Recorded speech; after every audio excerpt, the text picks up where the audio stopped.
इस्लामाबाद के पिम्स अस्पताल में अलमनाक वाकया। अस्पताल की नर्सरी में आते सदकी 14 नवोलूद जिंदा चल गए। रेस्क्यू जराये के मुताबिक आग एयर कंडीशन कंप्रेसर फटने से लगी। हादसा सुबह तकरीबन 7 बजे एमसीएच वार्ड के तीसरे फ्लोर पर पेश आया। रेस्क्यू एहलकार शीशे तोड़कर तीसरी मंजिल पर दाखिल हुए। लेडी डॉक्टर सिर्फ एक बच्चे को बचा सकी। Additional director PIMS professor Imran Sikandar ने 14 नवोलूद जांबाक होने की तस्दीक कर दी। 6 बच्चों की मैयतें वालिदैन के हवाले कर दी गई है। रेस्क्यू टीमों ने आग पर काबू पा लिया। कूलिंग कमल जारी। पिम्स अस्पताल की नर्सरी मुकम्मल तौर पर जलकर तबाह हो गई। इमदादी कार्रवाइयों में 6 फायर टेंडर्स और 4 एम्बुलेंसेस ने हिस्सा लिया। चीफ कमिश्नर इस्लामाबाद, वजारत सेहत के हुकाम और आईजी इस्लामाबाद ने पिम्स का दौरा किया। पिम्स नर्सरी सानेहा वालिदैन गम से निढाल, कलेजे छिलनी और दिल टुकड़े टुकड़े हो गए। साने के बाद पिम्स में क़यामत खेज मनासर दिखाई दिए। माएँ अपने लख्ते जिगर को तलाश करती और बाप गम से निढाल दिखाई दिए। वालिदैन के आहबका और चीखों ने हर आंख नम कर दी। जांबाक नौमौलूद बच्चों के लवाहिकीन इंतजामिया नाअहली और बेहसी पर फट पड़े। मुतासरा अफराद के मुताबिक आग लगने के बाद अस्पताल का अमला और डॉक्टर मुबैना तौर पर मौका से भाग गए। वालिदैन अपने बच्चों के रोने और चीखने की आवाज़ें सुनते रहे और बेबसी के आलम में उन्हें बचाने के लिए भागते रहे, मगर नर्सरी के दरवाजे लॉक थे।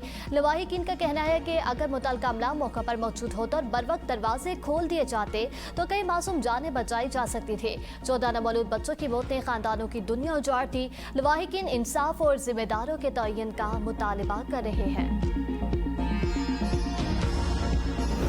पिम्स अस्पताल में आते सदकी 14 नवोलूद बच्चों की जिंदगियां निकल गई। पिम्स अस्पताल चिल्ड्रन वार्ड का पूरा टेक्निकल स्टाफ मअतल। नेशनल फोरेंसिक एजेंसी की टीम पिम्स अस्पताल पहुंच गई। नर्सरी को सील कर दिया गया। अफसोसनाक सानहे की तहकीकात के लिए 8 रुकनी कमेटी कायम। Additional deputy commissioner general Islamabad committee के सरबराह मुकर्रर। कमेटी में पिम्स इस्लामाबाद इंतजामिया, पुलिस और आइस्को के अफसरान शामिल हैं। तहकीकाती कमेटी 24 घंटे में अपनी रिपोर्ट डिप्टी कमिश्नर इस्लामाबाद को पेश करेगी। नोटिफिकेशन के मुताबिक कमेटी आते सदकी की वजूहत का तयन करेगी और पिम्स अस्पताल में फायर सेफ्टी के किए गए इक़दाम का जायजा लेगी। कमेटी फायर सेफ्टी इंतजामात, दस्तयाब सहूलियात और हंगामी सूरत-ए-हाल से निमटने की सलाहियत का भी तफसीली जायजा लेगी। पिम्स अस्पताल आते सदकी वज़ीर आज़म शहबाज शरीफ का इज़हार अफसोस। वाक़े का नोटिस लेते हुए फौरी तहकीकात और जिम्मेदारों के तयन की हदायत। कहा बच्चों के साथ ऐसा अंदोनाक वाक़या नाकाबिल तलाफ़ी है। मुहर्रकात का तफसीली जायजा लेकर सख्त कार्रवाई की जाए। वज़ीर आज़म ने गमज़दा वालिदैन से दिली ताज़ियत भी की। वज़ीर आज़म ने वाक़े पर हंगामी इजलास बुला लिया। सदर मुमलिकत आसिफ अली ज़रदारी का इज़हार अफसोस। जांबाक बच्चों के लवाहिकीन से दिली ताज़ियत और हमदर्दी का इजहार। स्पीकर कौमी असम्बली अयाज सादिक, वज़ीर दाखिला मोहसिन नकवी और वज़ीर आला पंजाब मरियम नवाज, वज़ीर आला सिंध मुराद अली शाह और वफाकी और सूबाई वज़ीरों और दीगर का जांबाक बच्चों के लवाहिकीन से दिली हमदर्दी और ताज़ियत का इजहार।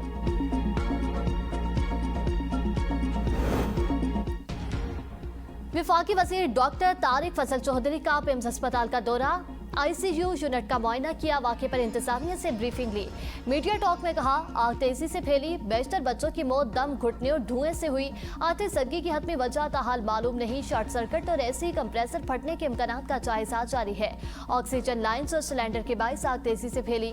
वाक़े की तहकीकात के लिए 2 कमेटियां कायम। वज़ीर आज़म ने 24 घंटे में रिपोर्ट तलब कर ली। गफलत साबित हुई तो जिम्मेदारों के खिलाफ सख्त कार्रवाई होगी। पिम्स अस्पताल की नर्सरी आते सदगी अस्पताल के दस्तावेज में 14 नवोलूद ज़ेर इलाज होने की तस्दीक, जबकि 15वें बच्चे को बहिफाजत रेस्क्यू कर लिया गया। बच्चों के वालिदैन के नाम सामने आके दस्तावेज के मुताबिक मुतासरा नवोलूद बच्चों के वालिदैन में समीउल्लाह, राशिद, अब्दुल्ला, बहादुर, मोहम्मद तनवीर, इमरान, उस्मान, मोहम्मद सादुर रहमान, खुरम, कयूम, मुदस्सिर, इश्तियाक और इदरीस खान शामिल हैं। जबकि रेस्क्यू किए गए बच्चे के वालिद का नाम वकास है। वफाकी दारुल हुकूमत के बड़े अस्पताल में आते सदगी का अंधोनाक वाक़या के सवालात खड़े हो गए। नवोलूद बच्चों को फौरी तौर पर महफूज मकाम पर बर वक्त मुंतकिल क्यों न किया जा सका। आग सुबह 6:45 पर लगी तो रेस्क्यू और फायर ब्रिगेड को इत्तला कब दी गई। नवोलूद बच्चा आग की लपेट में रहे तो बच्चों की हिफाजत के लिए हंगामी निज़ाम कहाँ था। क्या नर्सरी के लिए मखसूस एमरजेंसी रिस्पांस निज़ाम मौजूद था। आग लगने के बाद अमला फौरी तौर पर हरकत में क्यों न आया। क्या फायर अलार्म, धुएं का पता लगाने वाले आलात और खुदकार आग बुझाने का निज़ाम फाल था। अगर ये निज़ाम मौजूद था तो बर वक्त काम क्यों न हुआ? पिम्स में फायर सेफ्टी का आखिरी मुआयना कब हुआ और सामने आने वाली खामियां दूर की गई या नहीं? क्या नर्सरी अमले को बच्चों के हंगामे इनखला की तरबियत दी गई थी? एयर कंडीशन का कंप्रेसर कैसे फटा और बिजली के निजाम की बाकायदा जांच क्यों न हुई? 14 मासूम जानों के ज़िया की जिम्मेदारी किस पर आयद होगी? क्या तहकीकात सिर्फ आग की वजह तक महदूद रहेंगी या मुबैना गफलत के जिम्मेदारों का भी तयन होगा? अगर पिम्स जैसे मरकजी अस्पताल में नमौलूद महफूज नहीं तो दीगर सरकारी अस्पतालों में बच्चों की हिफाजत की क्या जमानत है? अहमद मुस्तफ़ा सल्लल्लाहु अलैहि वसल्लम मरहबा मरहबा। सरवरे गोनेन हज़रत मोहम्मद सल्लल्लाहु अलैहि वसल्लम की वलादत बासआदत का जश्न। हर तरफ दुरूद और सलाम की महफिलें, तमाम छोटे बड़े शहरों में जुलूस रवा दवा। शहर शहर करिया करिया फर्जंदान इस्लाम खुशी का इजहार कर रहे हैं। मुल्क भर में दिन का आगाज पाक फौज की जानिब से तोपों की सलामी से हुआ। विफाकी दारुल हुकूमत में 31 जबकि सूबाई दारुल हुकूमतों में 21 तोपों की सलामी दी गई। कराची, लाहौर, कोयटा, पेशावर, गिलगित बल्तिस्तान और मुजफ्फराबाद में भी पाक फौज के दस्तों ने तोपों की सलामी पेश की। मुल्क भर में आम तातील, गली मोहल्लों, बाजार और मसाजिद को सबसे झंडियों और बरकी कुमकुमों से सजा दिया गया। सरकारी और निजी इमारतों पर चिरागा, कई बाजारों और शाहराहों पर बहरापे और आराइशी दरवाजे भी लगाए गए। आशिकान रसूल खाना काबा और मस्जिद नबी के खूबसूरत मॉडल्स बनाकर सरवर कायनात से इज़हार अक़ीदत